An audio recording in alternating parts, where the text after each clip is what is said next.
Hello everyone. आज हम start करेंगे केमिस्ट्री के बारे में। आज हम सीखेंगे कि केमिस्ट्री क्या होता है। तो सिंपल लैंग्वेज में पूरे केमिस्ट्री के अंदर सिर्फ एक ही चीज़ के बारे में पढ़ना है, उसका नाम है पदार्थ। आज हम पदार्थ के बारे में जानेंगे कि पदार्थ क्या होता है। सिंपल लैंग्वेज में जो स्थान घेरता है, जिसमें भार होता है और जिसे अपनी ज्ञानेंद्रियों द्वारा महसूस कर सकते हैं, उसे पदार्थ कहते हैं। जैसे मान लीजिए हमने ये मार्कर ले लिया, तो ये मार्कर क्या है कि इस मार्कर के पास कुछ भार है, कुछ मास है, और ये मार्कर जो है अगर हम नीचे रख देंगे तो ये कुछ स्पेस ऑक्यूपाई करेगा, यानी स्पेस ग्रहण करेगा। अगर इसको टच करते हैं तो टच करने से हम कह सकते हैं कि ये कोई हार्ड चीज है, यानी टच करने से फील हो सकता है, उसे कहते हैं पदार्थ। और पूरे केमिस्ट्री में सिर्फ पदार्थ के बारे में पढ़ना है। तो अगर पदार्थ की डिफिनीशन सिंपल लैंग्वेज में दी जाए तो जो स्थान घेरता है, जिसमें भार होता है और जिसे अपनी ज्ञानेंद्रियों द्वारा महसूस कर सकते हैं, उसे हम लोग पदार्थ कहते हैं। अब पदार्थ के आधार पर एक रसायन विज्ञान की, एक केमिस्ट्री की डिफिनीशन बनती है सिंपल लैंग्वेज में कि केमिस्ट्री रसायन विज्ञान की वह शाखा है जिसके अंतर्गत पदार्थ की संरचना, गुणधर्म तथा रासायनिक क्रियाओं का अध्ययन किया जाता है, उसे रसायन विज्ञान कहते हैं। और रसायन विज्ञान के जन्मदाता जो फादर ऑफ केमिस्ट्री है, उसे एंटोनियो लेवाशिए कहा जाता है। यानी एंटोनियो लेवाशिए को केमिस्ट्री का पिता कहा जाता है।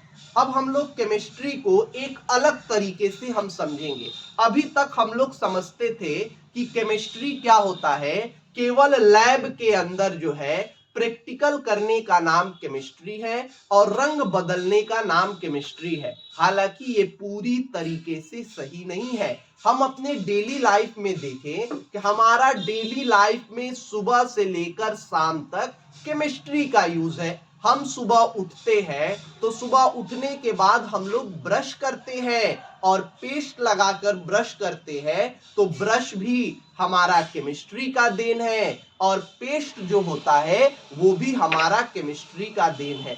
उसके बाद हम लोग ब्रश करने के बाद जो है अपना जो है हम लोग डेली रूटीन ब्रेकफास्ट वगैरह करते हैं। तो ब्रेकफास्ट वगैरह में हम लोग तरह तरह के विटामिन लेते हैं, प्रोटीन लेते हैं, कार्बोहाइड्रेट लेते हैं खाने के रूप में, ये भी हमारा केमिस्ट्री है। यानी हम कह सकते हैं कि केमिस्ट्री जो है हमारे जीवन की मूल इकाई है, यानी फंडामेंटल यूनिट हमारा केमिस्ट्री है। और केमिस्ट्री जो है, इसीलिए इस आधार पर लेवाशिए ने कहा कि ऑल लाइफ, यानी all life is the chemical process, यानी पूरी हमारा लाइफ जो है, होल लाइफ जो है एक केमिकल प्रोसेस है। तो हम केमिस्ट्री को इस तरीके से हम लोग डिफाइन कर सकते हैं। तो आज आपको कुछ समझ में आया कि केमिस्ट्री हम लोग किसे कहते हैं। अब हम लोग कुछ आगे बढ़ेंगे इसी में कि केमिस्ट्री में और हमें क्या क्या पढ़ना है। एक्चुअल में देखा जाए तो केमिस्ट्री बहुत टफ सब्जेक्ट होता है, लेकिन आपको बहुत इजी तरीके से जो है आपको एक एक पॉइंट को डिफाइन किया जाएगा। अब हम लोग आगे बढ़ते हैं इसी कड़ी में। अब हम लोगों ने पदार्थ के बारे में पढ़ा, मैटर के बारे में। अब हम पदार्थ के टाइप्स के बारे में पढ़ेंगे कि पदार्थ को कितने आधार पर बांटा गया है। तो पदार्थ को दो आधार पर बांटा गया है, जिसमें से एक जो है भौतिक वर्गीकरण यानी फिजिकल भौतिक आधार पर, और एक रासायनिक वर्गीकरण यानी केमिकल आधार पर। पदार्थ को दो आधार पर बांटा गया है। एक बांटा गया है भौतिक वर्गीकरण, और दूसरा जो केमिस्ट्री का पदार्थ का जो आधार माना गया है वो माना गया है रासायनिक वर्गीकरण।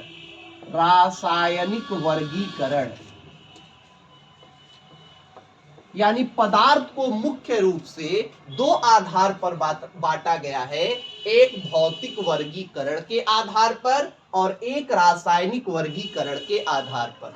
भौतिक वर्गीकरण के आधार पर पदार्थ को 3 भागों में बांटा गया। एक को कहा गया ठोस, दूसरे को कहा गया द्रव और तीसरे को कहा गया गैस। भौतिक वर्गीकरण के आधार पर पदार्थ को 3 भागों में बांटा गया, ठोस, द्रव और गैस। और रासायनिक वर्गीकरण के आधार पर पदार्थ को 2 भागों में बांटा गया। एक को कहा गया शुद्ध पदार्थ और दूसरे को कहा गया मिश्रण। फिर शुद्ध पदार्थ को भी आगे जो है 2 भागों में बांटा गया। एक को कहा गया तत्व, एक को कहा गया यौगिक। और मिश्रण को भी 2 भागों में बांटा गया। एक को कहा गया समांगी मिश्रण और एक को कहा गया विसमांगी मिश्रण। तो इस तरीके से पदार्थ का वर्गीकरण किया गया। अब हम इसको एक बार फिर से समझ लेते हैं दोनों लैंग्वेज में। पदार्थ, इंग्लिश में पदार्थ को मैटर कहा जाता है। तो मैटर को जो है 2 आधार पर बांटा गया, एक फिजिकल आधार पर और एक केमिकल आधार पर। एक भौतिक वर्गीकरण, एक रासायनिक वर्गीकरण। फिर भौतिक यानी फिजिकल आधार पर 3 टाइप से बांटा गया, सॉलिड, लिक्विड एंड गैस, ठोस, द्रव और गैस। और रासायनिक वर्गीकरण यानी केमिकल बेसिस पर जो है 2 टाइप्स में डिवाइड किया गया। एक को कहा गया प्योर सब्सटेंस, शुद्ध पदार्थ, और एक को कहा गया मिक्सचर, मिश्रण। और फिर प्योर सब्सटेंस को जो है, प्योर सब्सटेंस को 2 भागों में बांटा गया। एक को कहा गया एलिमेंट, तत्व, और दूसरे को कहा गया कंपाउंड। और फिर मिश्रण को भी जो है 2 भागों में बांटा गया। एक को कहा गया समांगी मिश्रण, होमोजीनियस मिक्सचर, और एक को कहा गया विसमांगी मिश्रण, हेट्रोजीनियस मिक्सचर। अब हम लोग एक एक पॉइंट को समझेंगे। ठोस क्या होता है, द्रव क्या होता है, गैस क्या होता है। अब हम समझेंगे ठोस। तो ठोस क्या होता है हम समझेंगे। पदार्थ के अणु गति सिद्धांत के आधार पर ठोस किसे कहते हैं। जब कणों के बीच लगने वाला आकर्षण बल 2 पदार्थों के बीच या ठोस के 2 कणों के बीच लगने वाला आकर्षण बल सबसे अधिक होता है, जबकि इनके बीच जो स्थान होता है जिसे अंतरा आणविक स्थान कहते हैं, ये सबसे कम होता है। तो हम कह सकते हैं पदार्थ का वह अवस्था जिसके कणों के मध्य अंतरा आणविक बल सबसे अधिक होता है और अंतरा आणविक स्थान सबसे कम होता है, उसे हम लोग कहते हैं ठोस। जैसे एग्जाम्पल में हमारा ये मार्कर हो गया। मार्कर एक ठोस है, एक सॉलिड है, क्योंकि इनके पार्टिकल के बीच, इनके कणों के बीच जो लगने वाला अंतरा आणविक बल, इंटरमॉलिक्यूलर फोर्स है, वो सबसे अधिक है। इसी वजह से ये हार्ड है और सॉलिड है।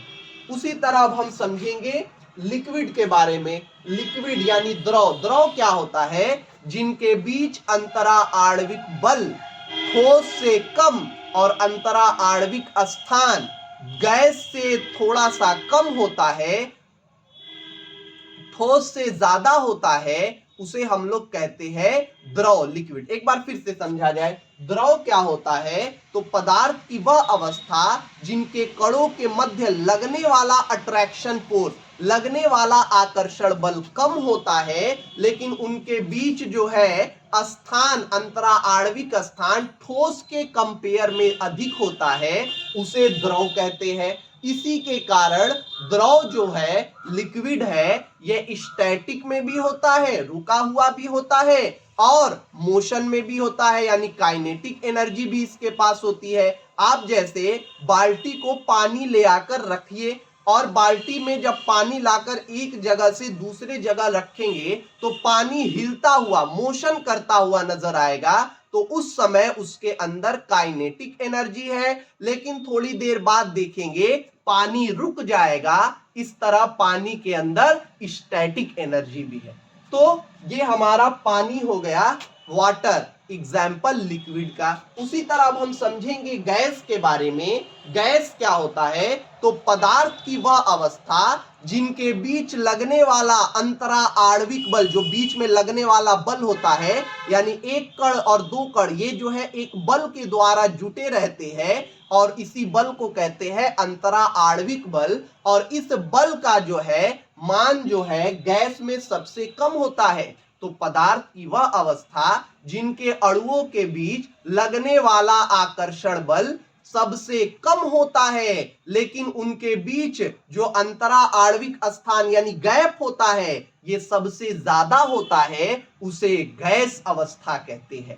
गैस का एग्जाम्पल जो है आपको हो गया भाप, जिसे हम लोग वेपर कह सकते हैं, वाष्प कह सकते हैं, वेपर। उसी तरह ऑक्सीजन गैस, हाइड्रोजन गैस। इसी कारण गैस में हमेशा काइनेटिक एनर्जी होती है, गतिज ऊर्जा यानी उड़ती रहती है। आप कहीं भी गैस को थोड़ा सा छोड़ेंगे तो वो हमेशा उड़ती रहेगी। तो हम इस तरीके से समझ गए कि ठोस क्या होता है, द्रव क्या होता है, गैस क्या होता है। अब हम आए केमिकल वर्गीकरण, केमिकल बेसिस पे टू टाइप्स के। एक है शुद्ध पदार्थ जिसे प्योर सब्सटेंस कहते हैं, और एक होता है मिक्सचर जिसे हिंदी में मिश्रण कहते हैं। तो प्योर सब्सटेंस क्या होता है? जो केवल एक ही टाइप के सब्सटेंस से मिलकर बने होते हैं, एक ही प्रकार के कण से मिलकर बने होते हैं, उसे हम लोग कहते हैं प्योर सब्सटेंस, शुद्ध पदार्थ। और शुद्ध पदार्थ भी दो प्रकार के होते हैं, एक को कहा जाता है तत्व, एक को कहा जाता है यौगिक। तत्व क्या होता है? जो केवल एक ही प्रकार के परमाणु से, एटम से मिलकर बने होते हैं, उसे कहते हैं तत्व। जो एक ही प्रकार के एटम से मिलकर बने होते हैं उसे कहते हैं तत्व। और जो दो या दो से अधिक प्रकार के एटम से मिलकर बने होते हैं उसे कहते हैं यौगिक। एक बार फिर से समझा जाए, तत्व क्या होता है? जो केवल एक ही प्रकार के एटम, एक ही प्रकार के परमाणु से मिलकर बने होते हैं उसे कहते हैं तत्व। और जो दो या दो से अधिक प्रकार के परमाणुओं से मिलकर बने होते हैं उसे कहते हैं यौगिक। जैसे अगर हम यहां लिखे H, हाइड्रोजन। हाइड्रोजन में केवल एक ही एटम है, इसलिए कह सकते हैं कि हाइड्रोजन हमारा तत्व है, हाइड्रोजन एलिमेंट है। लेकिन अगर हम यौगिक में लिखे H2O, H2O एक यौगिक है क्योंकि इसमें दो प्रकार के एटम हो गए, एक हाइड्रोजन हो गया और दूसरा ऑक्सीजन हो गया। अब इसी तरह हम समझेंगे मिश्रण के बारे में, समांगी मिश्रण, विषमांगी मिश्रण। समांगी मिश्रण क्या होता है? जब दो या दो से अधिक सब्सटेंस को आपस में मिक्स किया जाए, आपस में मिलाया जाए, तो वो आपस में मिल जाए, आपस में घुल जाए, उसे कहते हैं समांगी मिश्रण, होमोजीनियस मिक्सचर। अगर दो या दो से अधिक सब्सटेंस को आपस में मिलाया जाए और आपस में ना मिले तो उसे कहेंगे विषमांगी मिश्रण। जैसे समांगी मिश्रण का एग्जाम्पल हो गया, वाटर ले ले और इसके साथ साथ सॉल्ट ले ले, नमक, यानी पानी ले ले और नमक ले ले, और पानी नमक को आपस में मिलाएंगे तो नमक जो है पानी में घुल जाएगा, इसलिए नमक और पानी का मिश्रण समांगी मिश्रण है। लेकिन अगर बालू और पानी को मिलाया गया तो बालू पानी के अंदर नहीं घुलता है, इसलिए बालू और पानी का मिश्रण विषमांगी मिश्रण है। तो आज हम लोगों ने समझा पदार्थ क्या होता है और पदार्थ के प्रकार क्या होते हैं, और हम लोगों ने सीखा रसायन विज्ञान किसे कहते हैं। अगर इसमें किसी को कुछ भी डाउट होता है तो कमेंट में लिख सकता है, फिर अगली वीडियो में जो है उस पर हम लोग डिस्कस कर लेंगे। So thank you everyone.